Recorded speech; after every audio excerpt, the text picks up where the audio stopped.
Bien, este es el tutorial número 2, donde vamos a avanzar un poco más en las técnicas de modelado en Blender, pero antes vamos a profundizar en cómo Blender organiza los datos y cómo está presentado el espacio de trabajo. Algo que no mencioné es, si se fijan acá arriba, hay varios tabs, ¿sí? Hasta ahora habíamos trabajado solamente en el primero, que es Layout. El resto lo que presenta es una diferente organización del espacio de trabajo. Es decir, estamos trabajando con el mismo modelo, pero simplemente, por ejemplo, en el segundo es trivial.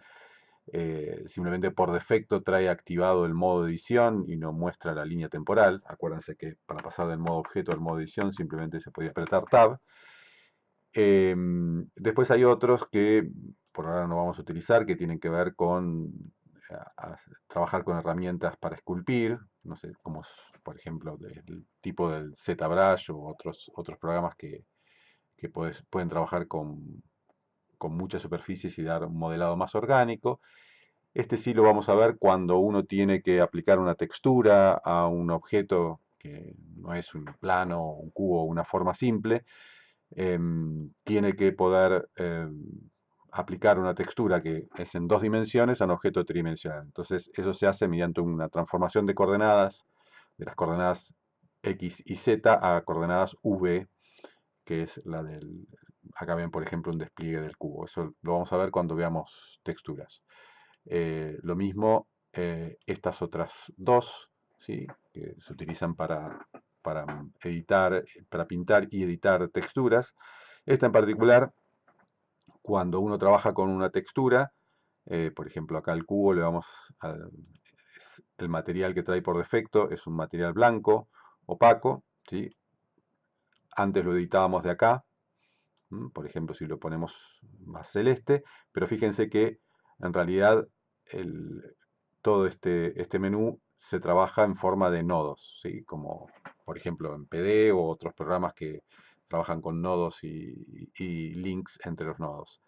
Fíjese que acá cambió el color de base, pero uno va a poder agregar en todas estas entradas, por ejemplo, una, una textura de imagen, ¿sí? Por ejemplo, si uno quiere abrir una textura de imagen, abre la textura y la vincula al color, y lo mismo con respecto a rugosidad y otros parámetros que van a servir para usar texturas realistas. Los otros se refieren a animación, rendering y composición. Eh, y el último sí lo vamos a usar también bastante cuando veamos scripts, ¿sí? Porque básicamente me permite cargar un script, tengo una consola y ir viendo en tiempo real los comandos o los scripts que voy corriendo, por ejemplo en este pequeño viewport. De todas maneras, cada uno de estos tabs simplemente es una forma diferente de organizar el espacio de trabajo. Cada uno de ustedes, en cada uno o en cualquiera, pueden elegir qué tipo de editor tienen en cada ventana. Por ejemplo, acá está el Viewport 3D, pero podría tener el editor de shaders, ¿sí? Lo mismo en cada una de estas otras ventanas, ¿sí? Si uno quiere tener más espacio de trabajo, que hay ya bastantes, tiene que esperar que aparezca el cursor, este cursor en forma de cruz, ¿sí? Entonces, si aparece el cursor en forma de cruz, bueno, acá, si aparece la flecha, los dos espacios se fusionan. ¿Sí? Si el editor en forma de cruz muestra la barrita, ahora tengo dos espacios de trabajo. Podemos volver a tener el 3D Viewport acá y la línea temporal acá abajo, ¿sí? Es decir, que en realidad uno puede configurar el espacio de trabajo como uno quiere. Bien, como habíamos mencionado, acá tenemos un organizador. El organizador hay diferentes formas fíjense, este es el simbolito del outliner.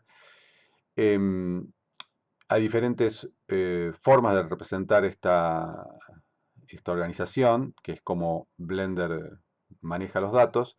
La que aparece por defecto, la más simple, es la de vista, donde tenemos una escena, estamos trabajando en este caso con una escena, y la escena tiene una colección maestra, digamos, que es la Scene Collection. Dentro de estas pueden generarse varias colecciones. La idea de las colecciones es que uno puede trabajar, por ejemplo, todo lo que es un entorno por separado, lo que va a tener animación por otro, eh, diferentes objetos pueden estar organizados en colecciones. Es una forma de trabajar con jerarquías, como a veces se utilizan layers o otros o grupos. Esta es práctica porque uno, bueno, puede agregar, eh, si uno agrega, por ejemplo, propiedades físicas, puede agregarlo en alguna de las colecciones, ¿sí? O puede aplicar modificadores a una colección y a otra no, ¿sí? Entonces uno puede generar una nueva colección. Ah, no, la dupliqué, perdón. Eh, la borramos. Ah, fíjense, acá borré la colección, pero no borré los objetos que estaban dentro de la colección, ¿sí? La colección es simplemente un contenedor, una carpeta, pero al borrar, a diferencia de un administrador de archivos, cuando borro el contenedor no se borra lo de adentro, ¿sí? Entonces, si creo una nueva colección, new, eh, la había creado dentro de esta colección, y creo un nuevo objeto, teniéndolo seleccionado, agrego un nuevo objeto, por ejemplo, una esfera. La esfera la puedo tirar adentro de esa colección. Fíjense que está ahí, está,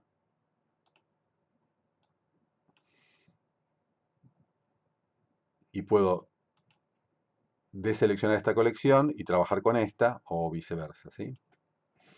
Bien,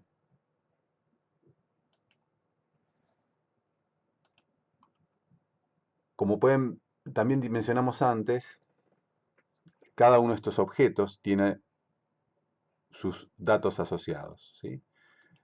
Todos los objetos tienen datos excepto un objeto particular que es el empty, ¿sí? El empty, por ejemplo, acá creamos un objeto empty vacío. Fíjense que acá quedó creado suelto, vamos a tirar en la colección original. No tiene datos asociados, ¿sí? El cubo tiene un asociado datos de mesh, de la grilla. Fíjense que cuando lo seleccionamos pasamos al modo de edición. La cámara tiene datos asociados de cámara, que si vamos al organizador, una vez que la seleccionamos, estamos en el modo de edición. Eh, Seleccionamos cámara, las- los datos de la cámara son las propiedades de la cámara, distancia focal, profundidad de campo, etcétera, cosas que hacen a los atributos de datos de la cámara. La luz tiene, el objeto luz tiene asociado datos de la luz, ¿sí? Color, potencia, etcétera. Y como ya dijimos, el cubo tiene, por un lado, es toda una jerarquía donde el objeto cubo tiene datos que corresponden a la mesh, a la grilla, es decir, vértices, caras y bordes, y a su vez este mesh tiene materiales. En este caso, el material, cuando el cubo con el cual viene el modelo cuando abrimos el Blender, tiene un material asociado por defecto, ¿sí? Que es un material blanco, sin demasiadas... Ah, no, lo habíamos modificado, ¿sí? Lo habíamos puesto un color medio violáceo. La esfera, como la creamos recién, no tiene ningún tipo de material asociado. Es decir, si queremos generar un material, tenemos que crear un material nuevo, ¿sí? Bien. Fíjense ahora, si yo selecciono el cubo, puedo generar una copia de este cubo. En objeto puedo duplicar, pero hay dos formas de duplicar, ¿sí? Que los shortcuts son Shift D o Alt D. Puedo simplemente duplicar el objeto, entonces me va a generar otro cubo. Cuando lo duplico, está flotando y siguiendo el mouse, y cuando ahora si cliqueo el botón izquierdo va a colocarlo en una posición de la cual no tengo mucho control, porque estoy en un viewport 3D, ¿sí? No sé exactamente si está bien a la derecha, después tendría que corregir la ubicación. Si cliqueo el botón derecho, vuelve a la posición de original, es decir, el cubo y el cubo duplicado, tenemos el cubo y el cubo duplicado, están en la misma ubicación. Acuérdense de abrir esto para ver, en el origen, 0, 0, 0. Entonces, seleccionando el cubo 1 podemos desplazarlo utilizando los manipuladores de una manera mejor, ¿sí? Entonces, en general, cuando duplica uno, conviene apretar el botón derecho para que quede en la misma posición que el original, ¿sí? Bien, esa es una forma de duplicar un objeto que tiene el cubo original. Podemos ponerle cubo 1 o cube 1, ¿sí?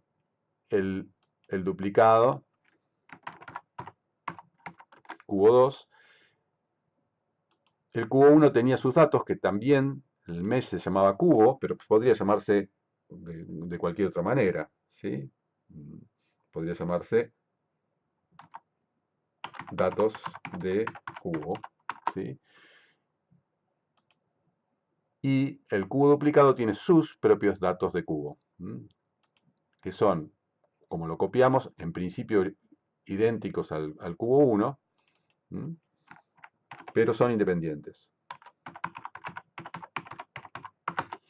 Lo mismo fue copiado con el mismo material. Si ahora vamos al modo edición en el cubo 1 original y, por ejemplo, desplazamos una cara, ahí apreté Alt A para estar seguros de seleccionar todas las caras, selecciono una cara y la muevo hacia arriba, por ejemplo.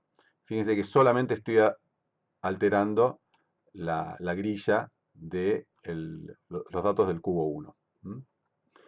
En cambio, si ahora seleccionamos el cubo 2 y generamos una copia, podemos hacer otra forma de copiarlo, que es copiar linkeado, ¿sí? Fíjense que ahora lo mismo, aprieto el botón derecho, me genera este cubo 2001, que lo vamos a llamar cubo 3, pero fíjense que los datos asociados a cubo 3 se llaman datos de cubo 2, es decir que al copiarlo, al duplicarlo linkeado, estos dos objetos comparten los mismos datos, la misma mesh.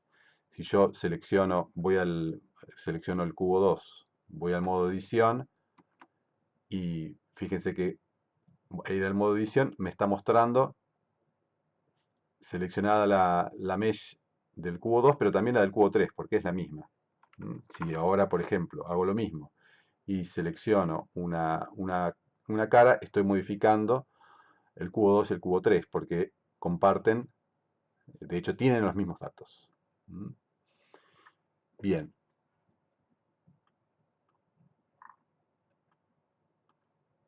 Tenemos otra forma de ver cómo está organizado los bloques de datos en Blender, además de la de vista, que es la que aparece por defecto.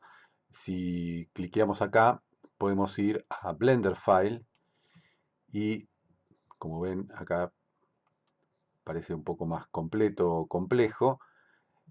Estos son todas las estructuras de datos que se guardan en el archivo de Blender, ¿sí? Tenemos incluso algunas que vienen por defecto y que no generamos nosotros. Pero fíjense, por ejemplo, acá en objetos, nos aparece el empty, hay 4 objetos, los 4 objetos que están en la escena, la lámpara y la cámara. Y si vamos adentro, tenemos la misma estructura de objetos con los datos que dependen de ellos. Y esto está replicado, esto que generamos está replicado también en colecciones y en escenas. Esto es algo que vamos a encontrarnos cuando tratemos de interactuar con la API de Blender, que no se trata de que esto esté duplicado, sino que está referenciado, ya sea a nivel de objeto, a nivel de colecciones o a nivel de la escena. Tenemos una escena que a su vez tiene colecciones, que a su vez tiene objetos, pero también los objetos dependen de la escena. Esta jerarquía parece un poco redundante, pero es una forma de acceder a la estructura de datos que tiene Blender.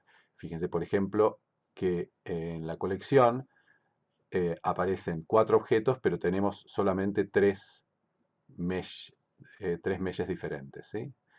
El numerito que aparece acá acompaña la cantidad de elementos que tenemos, ¿sí? Hay 4 objetos. Acá aparecen 4 mesh porque está la del cubo 001 y es en realidad la habíamos borrado, ¿sí? Eso puede suceder.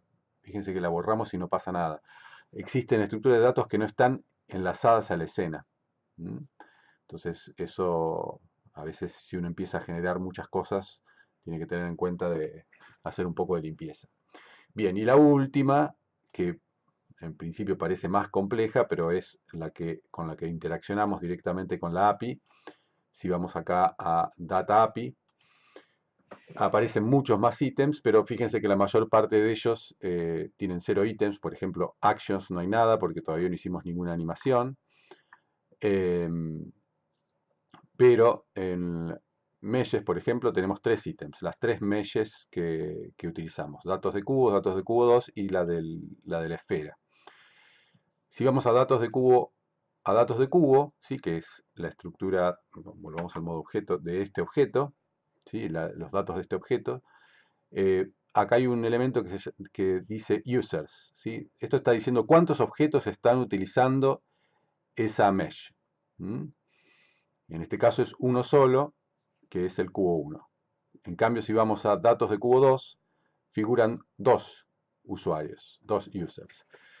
Aparece esta otra cosa rara que es fake user, y esto lo vamos a utilizar cuando grabemos librerías. Por ejemplo, si nosotros borramos, hacemos que esta, como teníamos antes, que yo la borré, una mesh que no dependía de ningún objeto, y guardamos el archivo, muchas veces eso se pierde. Entonces a veces se genera un fake user, que es una forma de proteger la estructura de datos, ¿sí? Aunque acá generó un fake user más, entonces por más que borremos los dos objetos que utilizan esa mesh, datos de cubo 2, fíjense que ahora no está siendo utilizado en ningún objeto, porque borramos los dos objetos que la estaban utilizando. Sin embargo, está protegida por un fake user, ¿sí? Si hacemos esto, esa estructura de datos está suelta, descolgada y no se va a guardar. Cuando guardamos un archivo de Blender, muchas veces importamos, como guardamos un archivo de Blender como una librería, muchas veces vamos a querer importar las meshes directo, ¿sí? Y por eso es importante poder protegerlas de esa manera. ¿Mm? En este caso sería agregarle un usuario falso, ¿sí? De manera, estamos poniendo una etiqueta diciendo que esa estructura, esa mesh, nos interesa guardar. Vamos a probar, de hecho, guardar este archivo como una librería de Blender, ¿sí? Entonces guardamos como librería1.blend y ahora abrimos un nuevo archivo de Blender.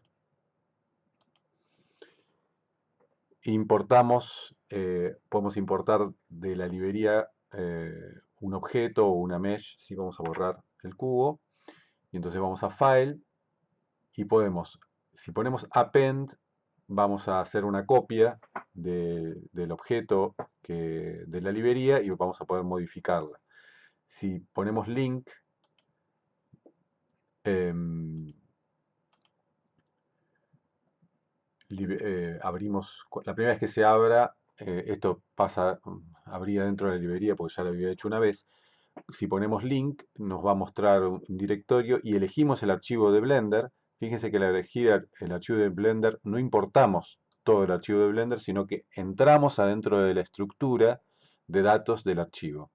Entonces vemos la misma organización que habíamos visto antes en el organizador y podemos elegir un material, luz, una mesh, un objeto. Vamos a elegir un objeto, la icosphere, por ejemplo, la esfera.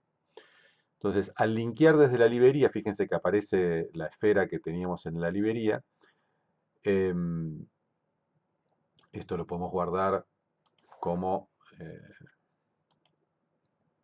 no sé, test 1, ¿sí? Y si ahora vamos a la librería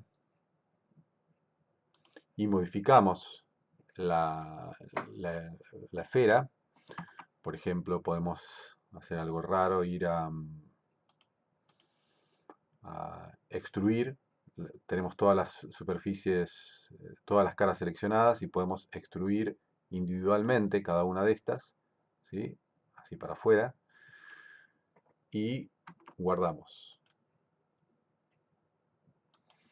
Si ahora volvemos al archivo de prueba, test, fíjense que la icosfera quedó con las modificaciones que hicimos en la librería. De esta forma, resulta muy práctico poder mantener una librería con diferentes objetos y datos materiales y cada vez que queremos abrir un archivo nuevo podemos echar mano de una librería que hayamos hecho nosotros o más frecuentemente de librerías hechas por otros para poder incorporar objetos adentro de la escena. Otra posibilidad que tenemos para incorporar modelos, objetos a nuestra escena es usar algunos de los archivos de intercambio con los formatos de intercambio de archivos como por ejemplo FBX o OBJ o Colada.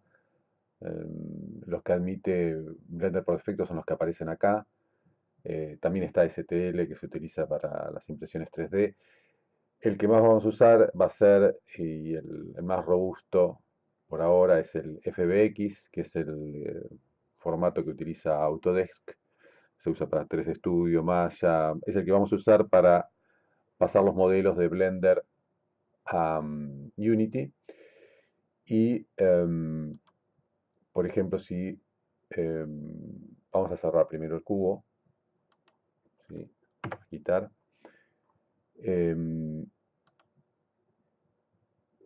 Una de las cosas que hay que tener en cuenta si trabajan con archivos FBX es que esté en el último formato y que tenga las texturas embebidas, ¿sí? Para eso se pueden bajar un programa gratuito de Autodesk, que es el FBX Converter, y convertirlo al último formato, que es el que tengo acá, es el 2013. En el momento de convertirlo, les pueden embeber las texturas si las tienen en otra carpeta, ¿sí? Si las descargaron aparte. Y por ejemplo, bueno, en el momento, también el FBX permite importar y exportar animaciones, ¿sí? Acá, por ejemplo, tenemos una guitarra en su soporte, y se importó con las texturas, supuestamente con las texturas originales. Hay algunos detalles con los materiales, en los parámetros, por ejemplo, y si vamos acá a materiales, por algún motivo el valor de metálico lo pone todo al máximo, en 1, ¿sí? Y la rugosidad en valor negativo, esas son cosas que después hay que ajustar. Esto que se ve, el agujero, parece que no está el agujero de la guitarra, en realidad es un efecto del IV y de este entorno. Si vamos al otro render, el Cycles, que es más lento, bastante más lento, eh, ponemos render, bueno, se ve que el agujero está, ¿sí? Después vamos a ver algunas estrategias para trabajar bien con la iluminación global. Em, Bien, como otra cosa que pueden ver es que pasa frecuentemente es que en este caso lo importó no en un objeto, sino en 6. Es verdad que, bueno, tenemos el soporte, vamos a quitar el soporte y las patas del soporte, y aún así la guitarra nos quedó en 4 objetos por separado, ¿sí? Uno de los objetos es el cuerpo de la guitarra y el mango. Después tenemos otro objeto que es el puente y el diapasón. Otro objeto las cuerdas y otro objeto, parece que los trastes o, bueno, estos marcadores. Bien, ahora, a veces, en general, después de importar, tenemos que hacer algún tipo de trabajo para que esto funcione más cómodo. Uno sería simplificar, en este caso, este modelo de guitarra no está para nada optimizado para trabajar en un entorno de realidad virtual o animación, porque tiene muchas caras, ¿sí? Está más usado para un render estático. Fíjense acá abajo, por ejemplo, que tiene 135.000 caras, ¿sí? Si vamos al modo edición, a ver que está modelado no solo con mucho detalle, sino quizás excesivo, porque toda esta curva se podría haber hecho con muchos menos polígonos, ¿sí? Muchas menos caras. Pero bueno, por ahora lo que nos va a interesar es poder trabajar con esto. Supongamos que lo queremos para un render estático, para una imagen. Eh, Entonces, lo primero que tenemos que hacer es, vamos a volver a pasar al modo shading, es juntar todo esto en un mismo objeto. Fíjense que además, si vamos a las características, en particular ahora de la guitarra, es que tiene un escaleo y una rotación y una ubicación que no está aplicada, ¿sí? Acuérdense que para trabajar con más consistencia entre todos, entre todos los objetos, una vez que tenemos decidida que las dimensiones, ¿sí? Esto es más o menos realista, si tengo 70 centímetros ahí o un poco de 90 centímetros, es una guitarra criolla española chiquita. Em, una vez que ya tenemos las dimensiones reales de nuestro objeto, lo que conviene hacer es aplicar la escala, ¿sí? Esto puede haber sido hecho con una escala mayor para trabajar mejor, pero esto tenemos que ir a objeto, aplicar escala, y lo mismo vamos a hacer en los cuatro objetos, ¿sí? Bueno, en realidad podemos seleccionarlos todos y aplicar la escala, ¿sí? Se pueden seleccionar em, y los cuatro de una vez y aplicar la escala. No vamos a aplicar todavía la rotación y el desplazamiento por lo siguiente, porque también queremos que no sean cuatro objetos separados, sino que tanto el diapasón como las cuerdas, como los trastes estén adentro de, del objeto guitarra. Así vamos a poner, esta es la guitarra, y entonces queremos que estos tres objetos sean hijos, sean childs del parent guitarra, ¿sí? Los vamos a parentear con la guitarra. Pero antes de eso es importante, cuando vamos a hacer aparentear, que todos tengan un origen común, ¿sí? Fíjense que la guitarra tiene el origen, es ese puntito amarillo, está en la tapa trasera, mientras que el puente tiene el origen en el puente y así, ¿sí? Los orígenes son diferentes. Entonces, hay varias formas de hacer esto. Una, que es, digamos, la más rápida, aunque no necesariamente la mejor, es usar el cursor 3D. Entonces, pasamos la herramienta en lugar de selección a usar el cursor 3D. Entonces, ahora donde cliquemos con el botón izquierdo vamos a colocar el cursor 3D, ¿sí? En realidad tendríamos que mirarlo eh, de dos ángulos. Y en realidad, si queremos ajustar mejor la posición del cursor 3D, podemos ir a View, ¿sí? Y ubicar, por ejemplo, queremos que la coordenada X sea 0, ¿sí? Y por el resto no importa mucho, lo importante es que el cursor esté en una posición común para todos. Después vamos a poder ajustar el origen con posterioridad.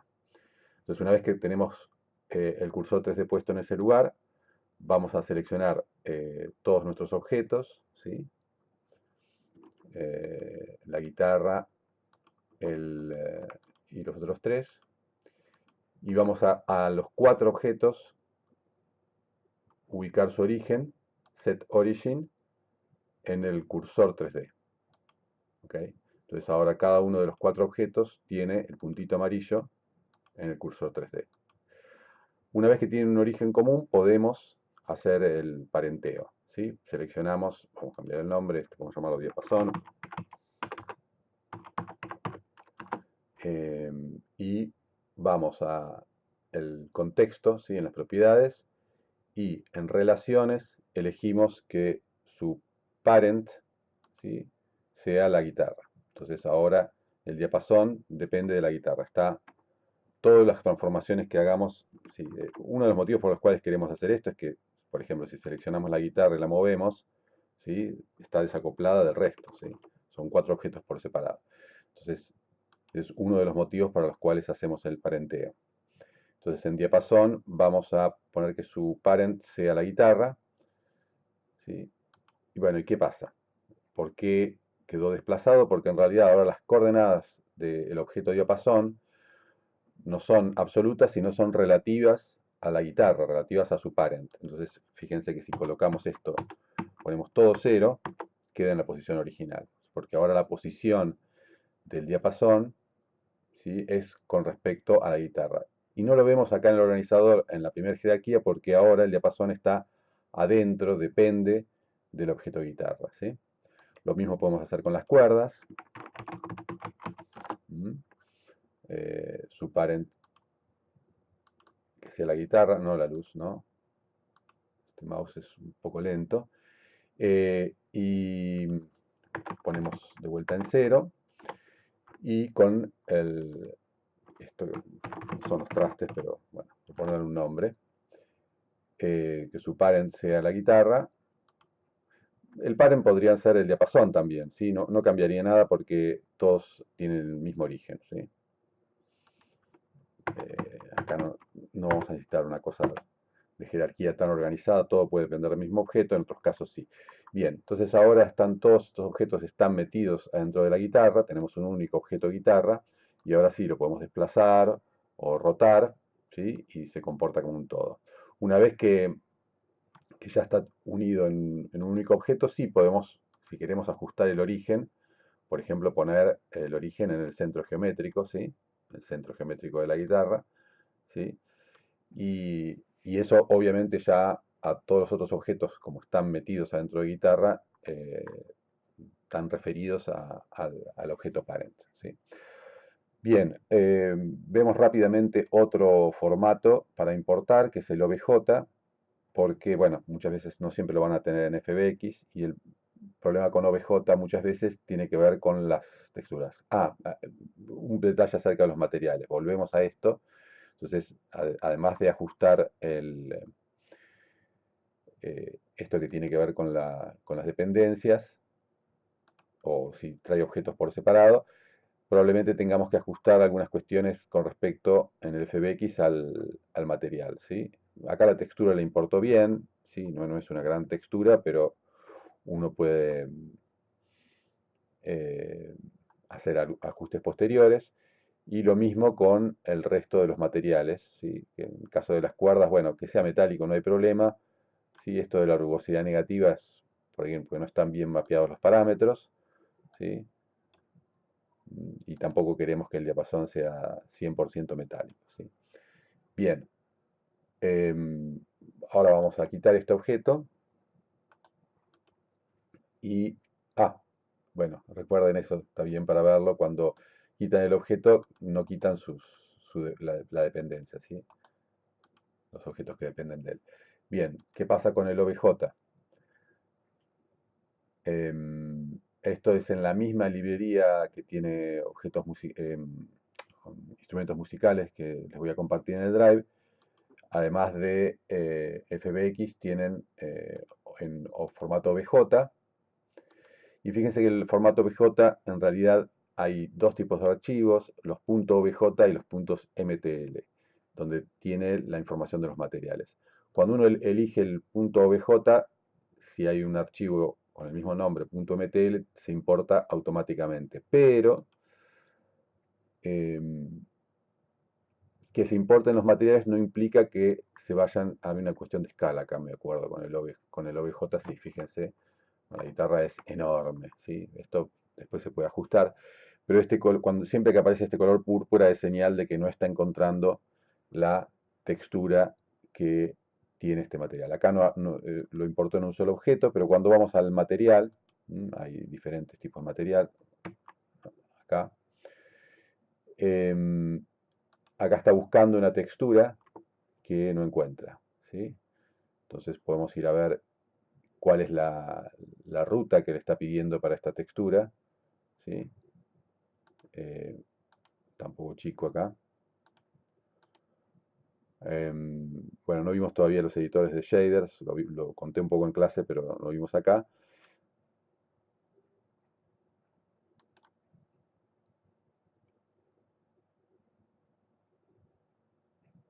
Bueno, acá hay una textura que quedó de antes del modelo FBX, que es la misma, pero normalmente uno va a tener que abrir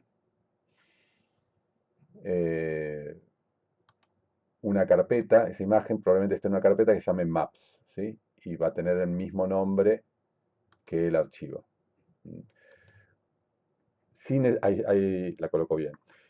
Sin necesidad de meternos en el archivo MTL, probablemente lo que sucede acá es que el archivo MTL tiene una ruta, un directorio que no es el mismo que nuestra máquina, ¿sí? Entonces, a veces tenemos que ir a abrir la textura, ir a buscar una carpeta que se llama Maps, que tiene el mismo nombre como Maps. O sea, el FBX normalmente lo vamos a encontrar con la textura embebida y los .obj vamos a tener una carpeta que tiene los que se llaman Maps, por lo general, donde tiene las texturas de los objetos.